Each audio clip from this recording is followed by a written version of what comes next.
but there's something about him. Now, the question is, does Gerry, he's in the transfer portal, does he go somewhere else? Does he find the opportunity there, or does he look up and go, man, I got to go and graduate. I got to get through this. He's graduated, go through the semester, get on a campus in June, learn an entirely new system, even if there's something similar, have to be behind somebody as you join that program and have a chance to play. And then again, it might be at a program that's not a Power 5. I hope it is for his case.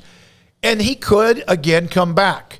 Or does Baylor, if he does leave, and most likely he will, do they go look around for another quarterback in the transfer portal? And you wonder if that then decides the decision on that, is that somebody else they bring in who's more experienced? When you already have that person. I wouldn't. You just mentioned Kyron Drones. This is good news for Kyron Drones too, and that means his reps are going to go up and his expectations are going to go up because he has to be ready at a moment's notice, and it's not going to be like he did when he had to play his snaps last year, was go in and hand off and turn around, because that was where he was last year. So they need the backup quarterback to be the guy who's ready to go in at the drop of a hat, and so that's Kyron Drones now. That's him. So Gerry coming back would probably be the Cowboys term is progress stopper. And I hate to use that one, but that's probably what it is. All right, Craig, you make a comment, whatever you want to say. Finish that up, and I'm going to go to some of the chat room questions because we have some of those and also the comments as well. Yeah, I mean, I don't expect Gerry Bohanon to come back. If he did, great. If he doesn't, that's fine too. I just want what's ever best for Gerry, honestly. I mean, he's put in the work, and I just want to see him get the payoff. And he got that to some extent last year, but I just hope he lands in a good spot for himself. And, as far as going and looking at a quarterback, I think of when Matt Rule brought in Jalen McClendon, who was a super veteran from NC State that first year. And, I think that kind of muddied the waters. They needed a quarterback and some depth, but I think in the situation right now, I don't think one guy bringing him as depth is going to make too much of a difference and probably would just cause more trouble, if anything. So, I don't know how they handle that. Might just by the skin of their teeth, just grit their teeth and try to get through the season with 3 guys, but I wouldn't expect Bohanon back, and I wouldn't think that they would go look too hard in the transfer portal for a guy to be depth. Yeah, no. I don't think they will either, unless they were to lose somebody else who's in the quarterback room. And I think what Dave Aranda, Sean Bell, Jeff Grimes have done is give Kyron Drones their understanding and what they expect. And I think they've also done that with C.J. Rogers. We could say, yeah, he's a walk-on, but he's a young man who now is at least number 3 in the quarterback room, and who knows, maybe even ahead at times in some cases to who is the blue-chip quarterback in Kyron Drones. So you have him in the room.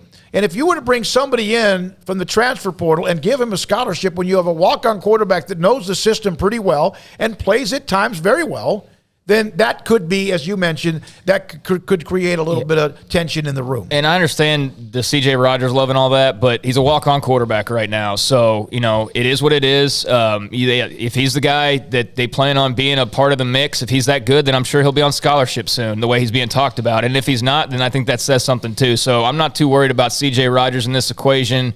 I think that if you like him, and you don't have to worry about a quarterback. But if you don't and you need to go get a guy, then I think we'll learn that here pretty soon. But I'd expect them to just stay status quo. I don't see what they could do that's really going to make too much of a difference from what they have right now. I think what they're going to do with C.J. Rogers is let this semester go on, see what he does in the progress he makes in the summer, and then who knows, at some point in August, perhaps he becomes a scholarship quarterback. And if not, again, you might have the answers there as well. With really athletic walk-ons, I think fans a lot of times fall in love with the story. Yeah. Like they want that Chris Doering at Florida, that storybook of walk-on who's the all-time leading receiver. But the reason that I remember that story was because it doesn't happen that often. Yeah, and I understand he's gotten rave reviews and all that. I'm just saying, though, he's a walk-on quarterback. So, I don't want to include him in the same vein as, Blake Shapen or Gerry Bohanon. But I understand, behind the scenes, there's a lot of good talk about him and all that. But yet he is still a non-scholarship walk-on quarterback, to our knowledge.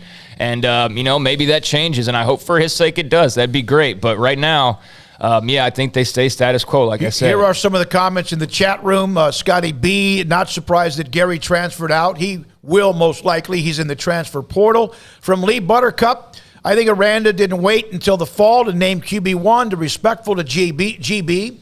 Gerry Bohanon. Naming not only allows Gerry to enter the portal, dude deserves to start somewhere He gave lots to Baylor. That will never be questioned.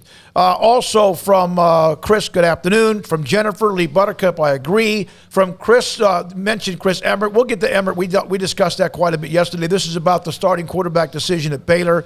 Where are the likely landing spots for Gerry Bohanon? I would be lying if I tried to throw out a school. I don't know. I'm sure there are options for him, and he might have even been looking at them even beforehand, as maybe Blake Shapen was, knowing a decision might have to be made. And the thing that kind of throws a wrench in this is a lot of times if you – okay, Quinn Ewers, you knew it was Ohio State or Texas. So, like, when he went in the portal, you knew that it was just 2 years ago he committed. It's probably going to be Texas or any other schools that he did. Well, it's been 5 years, really, since Gerry was recruited, and a lot of those assistant coaches that may have recruited him that he liked that aren't at Baylor, that weren't at Baylor, are probably somewhere else now. What's the system? You know, the timeline, all this stuff. So it complicates it. So, yeah, I don't think we can pretend to know right now. It'll probably kind of come out of the blue. And who knows who's already contacted him, and who knows who may have contacted him even knowing the decision was coming up prior to the decision being made in public. Yeah, and I also don't know that he's the most attractive player in the portal just because he's not a, like, how do I phrase this? I mean, yeah, the leadership characteristics and all that, I'm sure people would love to add that to their program, and that's something that Baylor's going to miss. But, like, as a player, you know, he might be a name that now is in the portal and people go, ooh. But I think when you really look at it, I don't think, you know, he's just an automatic to go D1 and be a starting quarterback somewhere by any means. I just don't know how many places are open, and he's good, but I don't think he's so good that he's just an automatic, like, you know, he's going to light up the transfer portal as a quarterback. And he's not JT Daniels, who has had a beleaguered career, but when JT Daniels was coming out and being recruited, he was one of the top quarterbacks in the country. Yeah, but he started at a Power 5 team that won a Big 12 title. I know that there was the defense, and I know special teams was good, and I know that eventually Shapen took over. But he did, you know, he took 275 throws last year, and he's been around. So I know his value is not JT Daniels. I understand it's not the kid from Incarnate Word. There are certain things that players have, skill sets that they have. But I do think that there will be options for him. Whether they're in the Power 5, I don't know. Perhaps it's not. Maybe it's a group of 5 schools. My point is not that he's not going to have options. My point is he's not going to go to a big school and be the starting quarterback. Because not just because most people already have their starting quarterbacks. I just think his style of game. Let's not forget, he was not recruited by most people as a quarterback. Most of the bigger schools wanted him as a tight end or a linebacker or things like that. And Matt Rule was the one that wanted to give Gerry a chance at quarterback. If it wasn't for Matt Rule, I don't know that Gerry would have played quarterback the last couple years. I think he would have been on some other roster playing defense or something. So, you know, that's where I'm coming from, is that he's not like the picture-perfect quarterback prospect. So, you know, it will be curious to see how much interest there is out there. But, yes, there will absolutely be interest in him. From Doug, how